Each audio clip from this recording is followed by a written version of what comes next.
Okay, so we're getting down through the San Luis Colorado Valley where there's a lot of agriculture, and I wanted to pop the drone up and give you guys a basic idea of what this looks like. So I'm pretty close to the wall. I'm going to be driving on an unpaved public road that gets pretty close to the fence, but I wanted to give people an idea of what this part of the borderlands looks like. Definitely different than it did right up over by Algodones, where it was all kind of deserty, sand duney. So this is quite a bit different. So let's get the drone in the air just to give a quick view of what everything looks like here. So look at all this agricultural land. It's beautiful.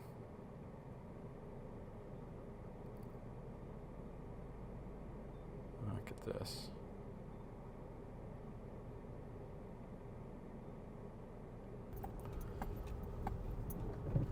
We've got a few different crops that I've seen growing. I am no farmer though, so I think maybe this field here off to the left, I've heard that there's winter wheat that's kind of the main crop going right now. Guessing that's what that looks like. And then off to the right hand side, I have no idea what's growing there.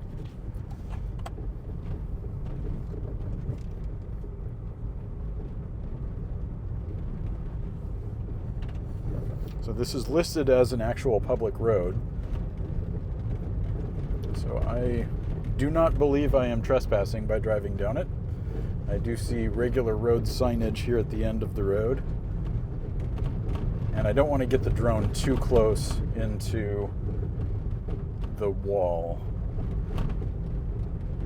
just because I know they're scanning for that.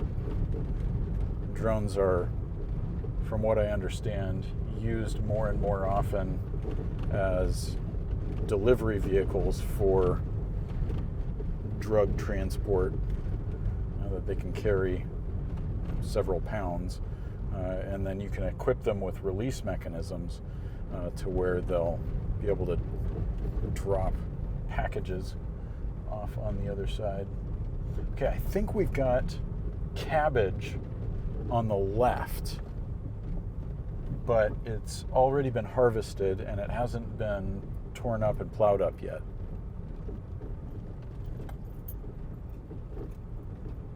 Now we've got an irrigation canal.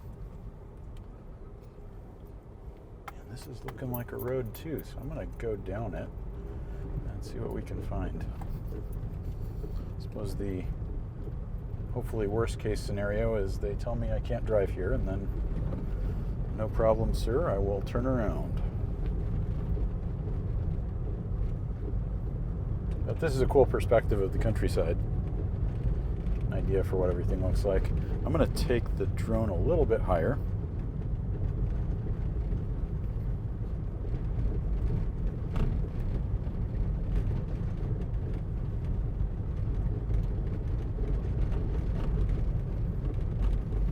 And you can see in the field of view, there's a tower up ahead. It's got all of the sensory equipment. Oh, I think that's a pelican. Oh, that's cool.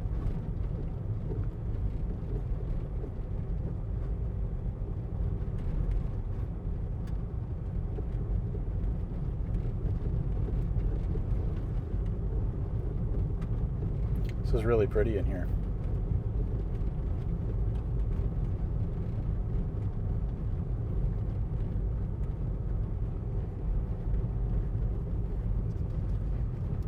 How am I looking? I've only got a couple of minutes of battery left on this battery for the drone. Looks like we've got some electric wires coming up. Oh, look at this. Okay, it looks like we've got a crossing on the canal here, and I see that there's a doorway on the gate. So I'm going to take the drone up a little ways, and we'll cruise past this. I want to get the drone high enough that it's not going to run into electrical wires.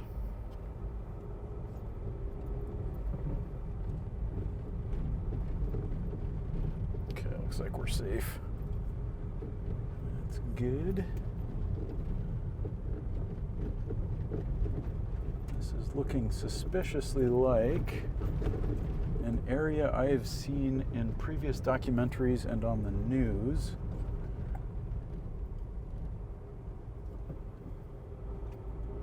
And I think we've got Customs and Border Patrol coming along here.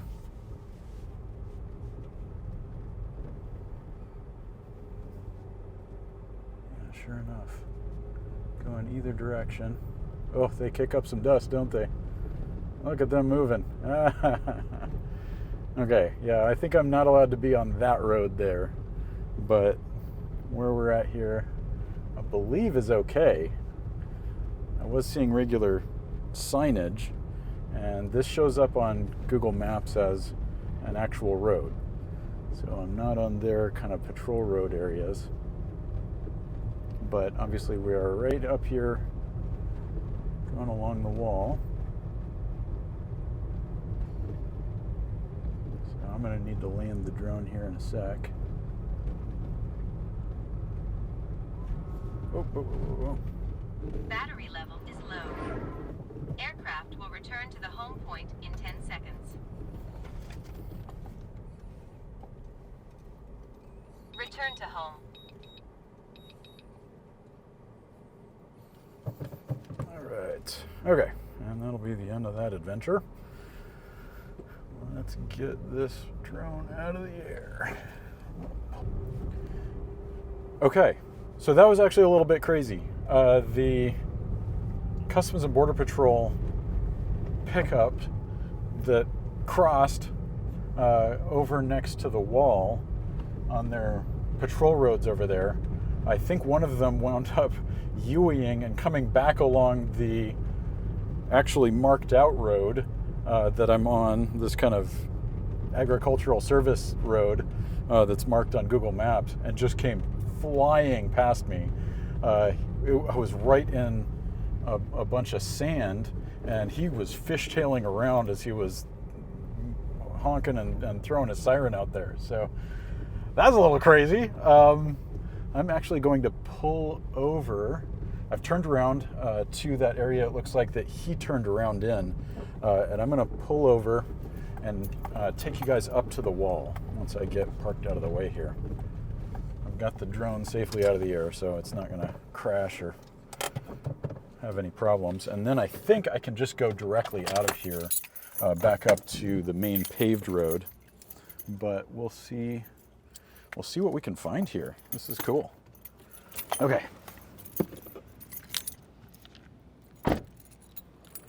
And I believe I've seen folks here before on different news channels. It's either here or it's somewhere pretty close. So it looks like we've got another Customs and Border Patrol pickup that is on its way through. I can see it kind of off in the distance there, kicking up a cloud of dust. So he's headed this way. I'm not going to walk up to the border fence with him coming. Let's see if he stops and chases me off, says, "No, you can't be here." No problem, sir. I will get in my car and I'll drive further towards the border crossing in San Luis. But just to give everybody an idea, it was right over here that I saw there was looks like an actual gate through the fence. I wonder if, yeah, it's kind of visible straight through there.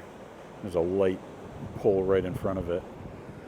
I'd love to be able to walk up to it and check it out. This looks like the kind of location where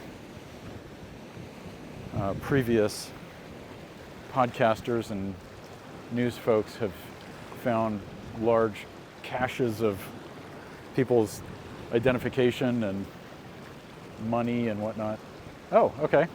Looks like whoever was patrolling, I see a big dust cloud headed the other direction now. So I am gonna risk walking up here and let's see what we can find.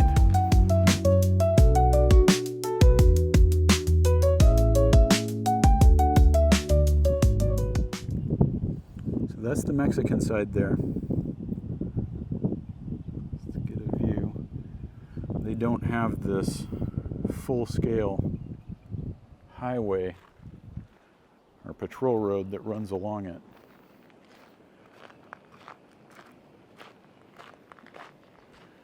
This is what one of those the sensory towers looks like.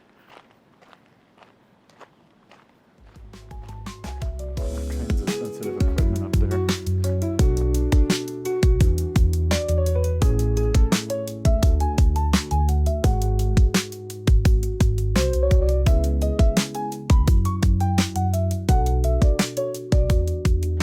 You can see the big concrete piers that they pour to put in the bollards. And those go deep. When I saw them installing them a few months ago over next to that parking lot that we were at in across from Algodones, the Andrade exit, the concrete that they were pouring was a number of feet thick down into the ground. Oh, look at this. I wonder if this is food that was left for the migrants. Oh, what is that? It's like old pickles in the first one, but I don't know what was in the second. Okay. And then we've got another Customs and Border Patrol agent coming up. So I'm sure he's going to want to stop and talk.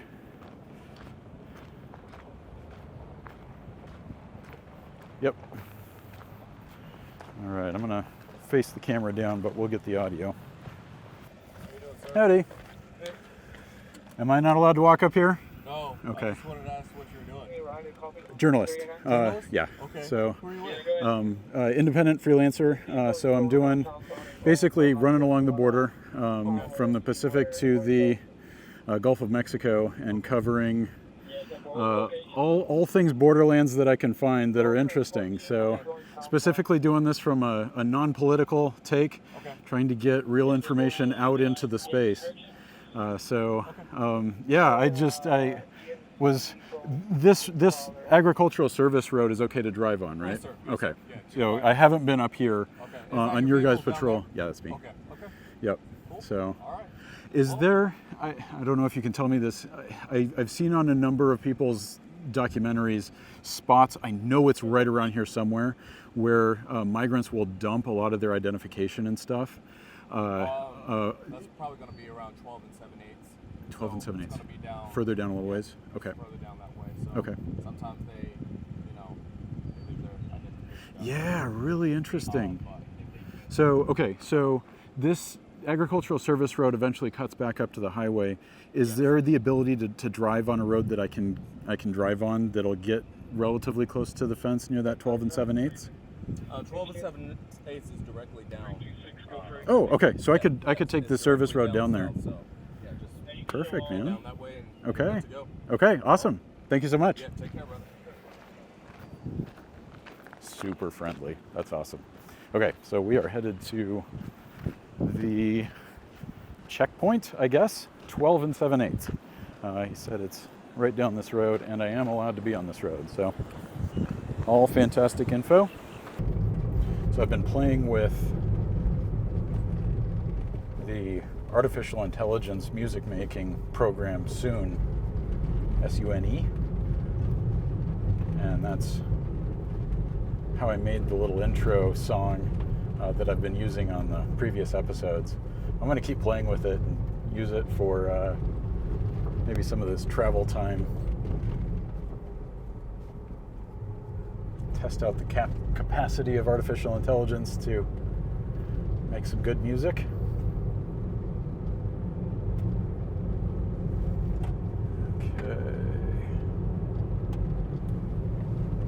Hoping there's going to be another crossing here. So I don't think I want to swim through the water.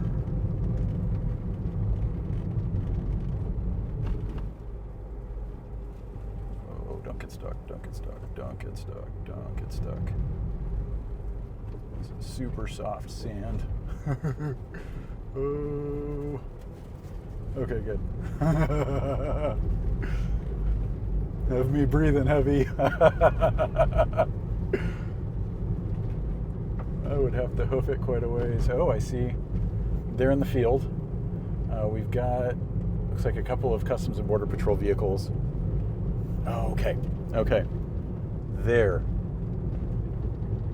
it is. That's that area where folks are dumping their identification and belongings.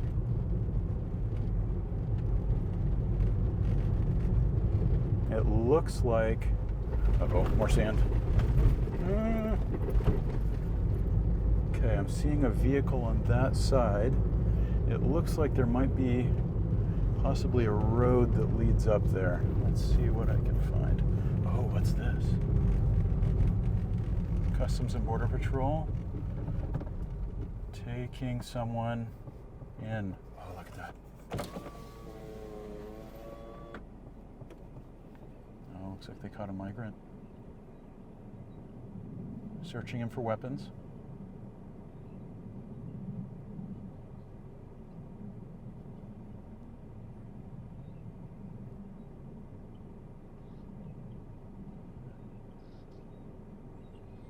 And then getting him loaded into the van.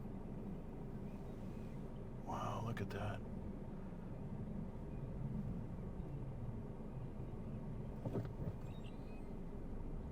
Okay. There's a guy over here who's keeping an eye on everything. I don't want to be too obvious that I'm filming. Okay, so it looks like they're actively catching people here. Wow. That is really fascinating.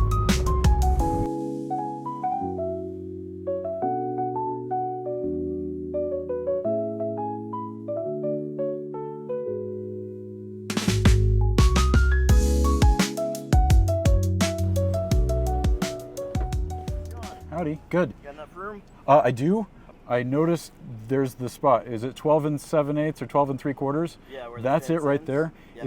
Is there the ability to get up to it and be able to do a little bit of filming right in there? Yeah, definitely.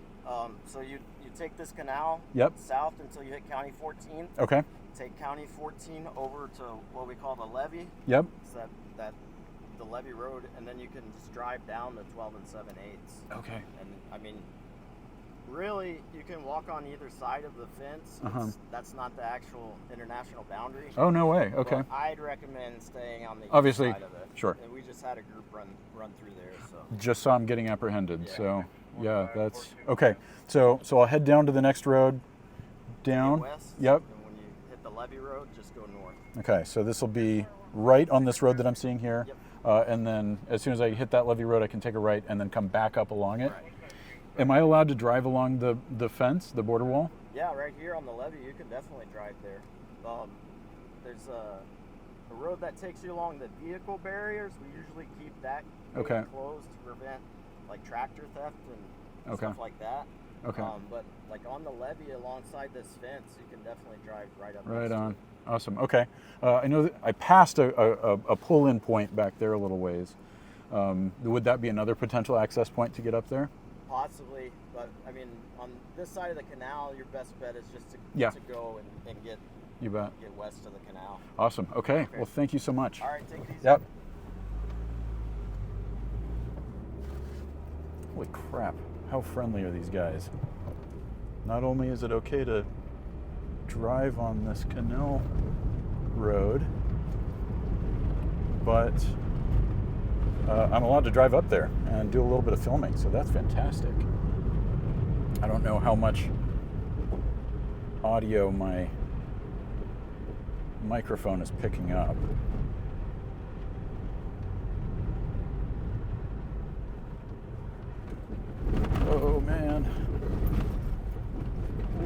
Lots of sand.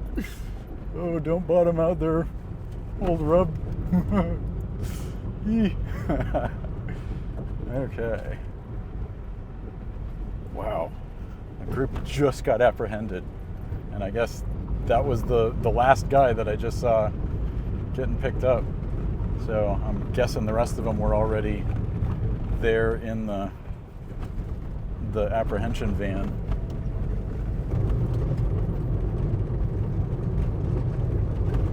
That is my first migrant apprehension that I've seen. I was in Piedras Negras, which is across the Rio Grande from Eagle Pass, and a group of maybe 30 or 40 migrants, parents, kids, had crossed the river right at the park where they have the border entry bridge that goes over it. Can't remember the name of it off the top of my head. I'll throw it in the text here. But they had crossed the Rio Grande and were working their way along the bank of the river. In between the river and the park, the state of Texas had set up a container wall to block easy access by migrants into the Eagle Pass area, and then had a whole bunch of strings of barbed wire up, and the migrants were working their way along the U.S. side of the riverbank, trying to figure out how they could get up and over the barrier. On top of the barrier, there were a bunch of, I'm almost positive it was Texas National Guard, although there were a bunch of Florida, at least law enforcement personnel in the area at the time. This was a couple of months ago. And the National Guard's members were trying to repel the people from getting up and over the container barriers. It was the craziest thing. Okay, looks like we've got Customs and Border Patrol officer here, and yes, this is the spot that I've seen in several of the documentaries. Okay, we are here at this point 12, and I keep calling it either 3/4 or 7/8. So there's some trash cans, some sheltered waiting area, and looks like a cooler, maybe with water. No fumar. Easy CA Humanitarian Coalition. Water.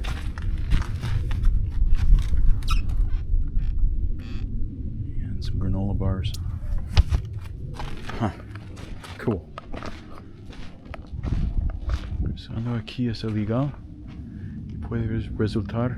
So crossing here is illegal and could result in deportation and restriction for entry to the United States for 5 years. It's important that immigrants obey the law and present at a port of entry. Immigrants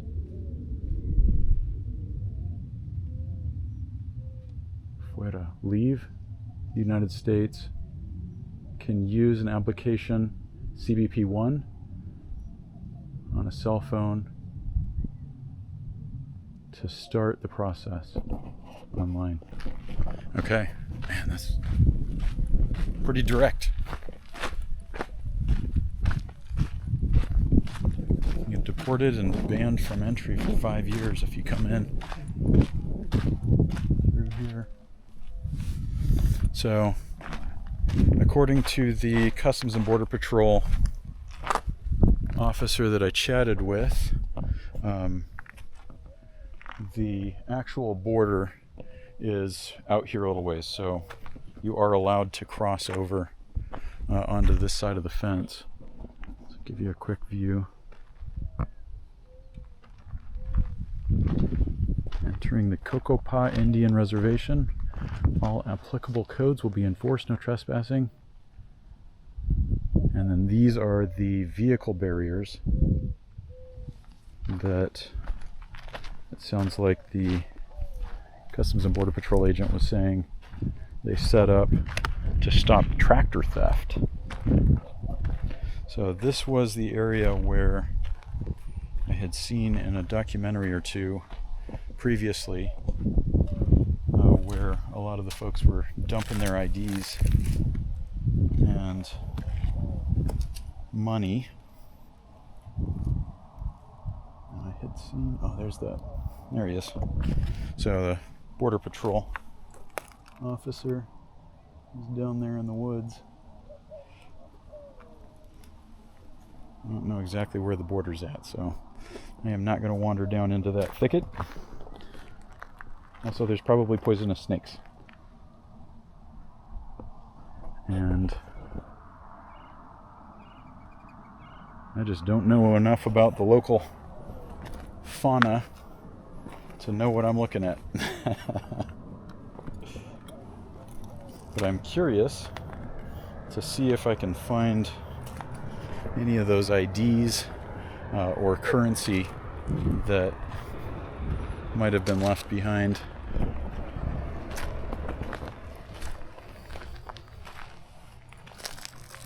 And this fellow, I'm sure, the Customs and Border Patrol officer, has pulled up. I'm guessing he's probably going to want to chat. This might be my guy I talked to earlier. So we'll see. I'll go up and say hi. So I noticed in the past, on a couple of these documentaries, like this was an area right in here where people were shedding their IDs and foreign cash and all kinds of stuff they just didn't want to have on them when they were applying for asylum. Right. You know. Yeah, it's a lot cleaner now. Yeah, no kidding. So how far out is the actual border? It's the riverbed. Okay. So, I mean, you can pretty much walk until you find water, and that's going to be the actual. Okay. It's not much of a river anymore, so it's a stream, but really, technically, the middle halfway across the stream. Right. Got it. Okay. Are there? There's got to be snakes around here. They're coming out now. Yeah. Okay. Okay. Yeah, starting to warm up. All right. I am going to be very careful. All right. Take it easy. Thank you.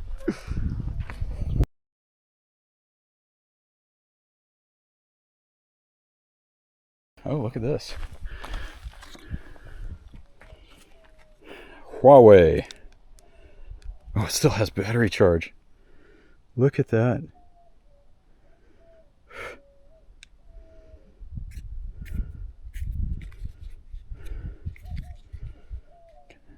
Oh yeah. It's not even locked. I don't necessarily want to show all the... So, cell phone has battery. It's not locked.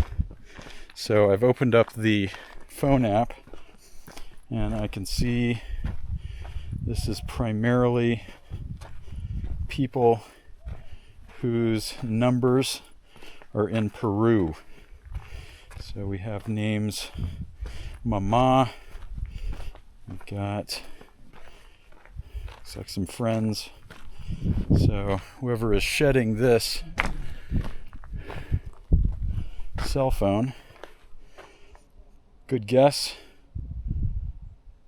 is from Peru. Although as I'm scanning down, I'm running into like 20 Nueva Zelanda, New Zealand phone numbers.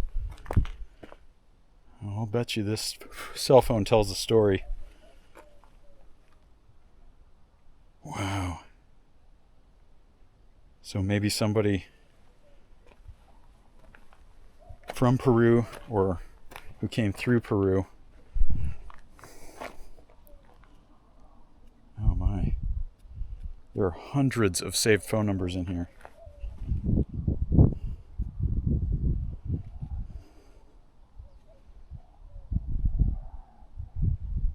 So I've gone to the favorites tab and it looks like primarily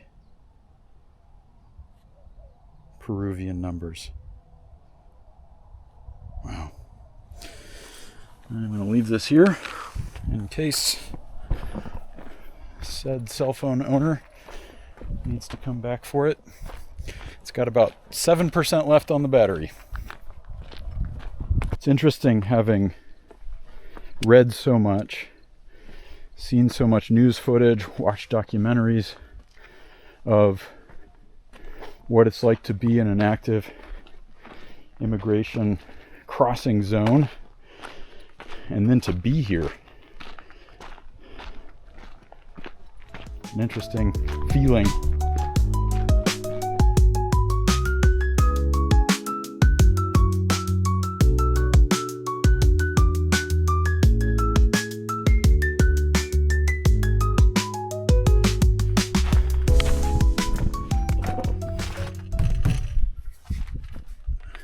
There's quite a bit of water in here.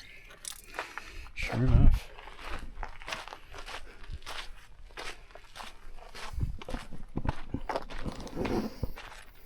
See how well maintained these guys are. Oh, not too shabby. Well, they don't seem to be getting used that much. Ooh, that one's a bit stinky.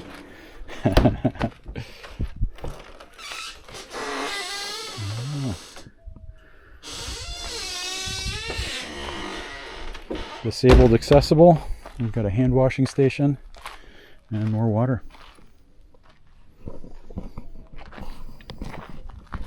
Wow. Okay, definitely I think a spot to come back to and visit. But let's make our way down to the San Luis border crossing. We can at least get across the border there, take a look around, and then we'll come on back to the US side. I need to get my Telcel working again so that I can use Google Maps when I'm in Mexico. Get a better idea for how not to get lost. I have a sneaking suspicion that if I was here at night, we would likely see people coming across here. I mean, this is the first big break in the border wall for quite a ways. So it would make sense that this is where folks are gonna head if they want to get through. Okay, let's get on down the road.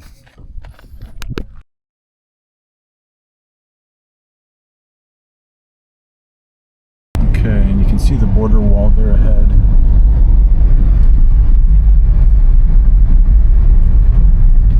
Kind of coming up along the west side of the border crossing.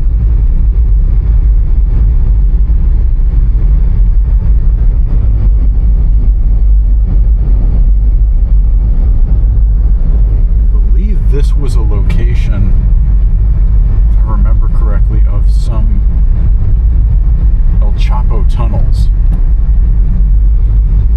This little neighborhood right down here to the west of the border entry. The border crossing is just up here and to the left.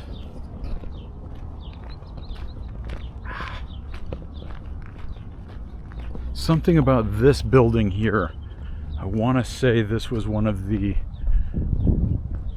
spots where an El Chapo tunnel came up. If it's not that one, it's one of the ones right around here. It was one of the longer tunnels that went under. Had to get under the little canal that they've got here.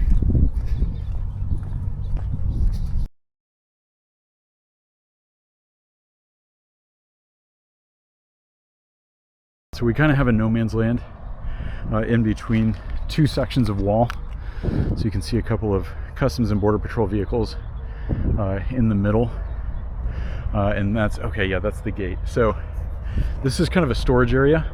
When you get through the border crossing here, you can get to the other side and you can kind of see some traffic on the other side there, the Mexican side. Let's get up closer to the border crossing itself. I'm just a little bit leery of walking through the Mexican side, which is always real easy to get across, and then getting stuck in a 3-hour line trying to get back into the US. Earlier in the afternoon is almost always a much better time to cross back into the US.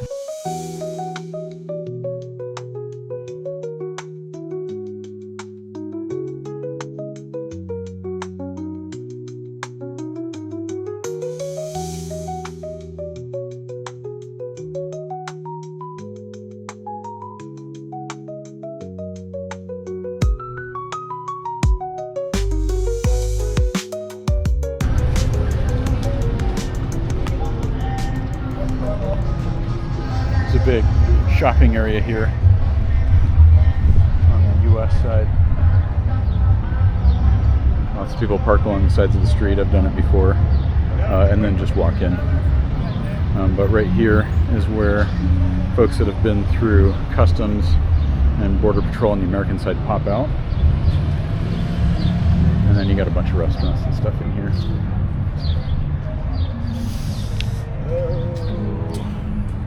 I think I'm probably not going to hop over into Mexico. It's just getting a little bit too far in the evening. We'll come back on another trip and see what we can find. But man, some interesting stuff today. I saw my first migrant apprehension. Got to see some cool stuff in Algodones. I may split that into a separate video, otherwise this thing might get a little bit long. But yeah, cool exploration of the border. So next trip, we'll probably spend less or maybe even no time in Algodones. I feel like we've seen most of what there is to see there. Migration is really low level in Algodones. When I have been there in the past, chatting with locals, they say that the local police or the state police will take the migrants and ship them either down to San Luis or out to Mexicali, which is 45 minutes or so west of Algodones, and have the migrants move from there.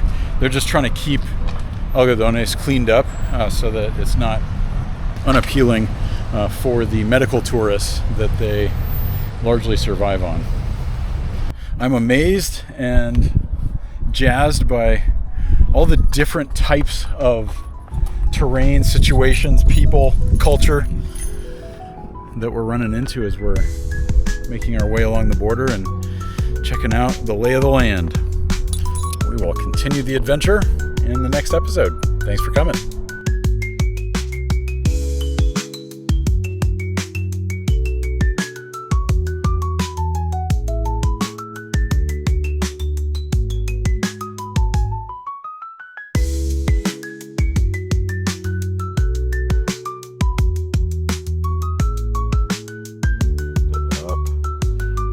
Have it follow us like I've done in the past. Oh. Drone took a tumble. Oh my. Okay, it's not supposed to do that. It's supposed to have obstacle avoidance. However, it recovered itself and got back in the air. Look at that.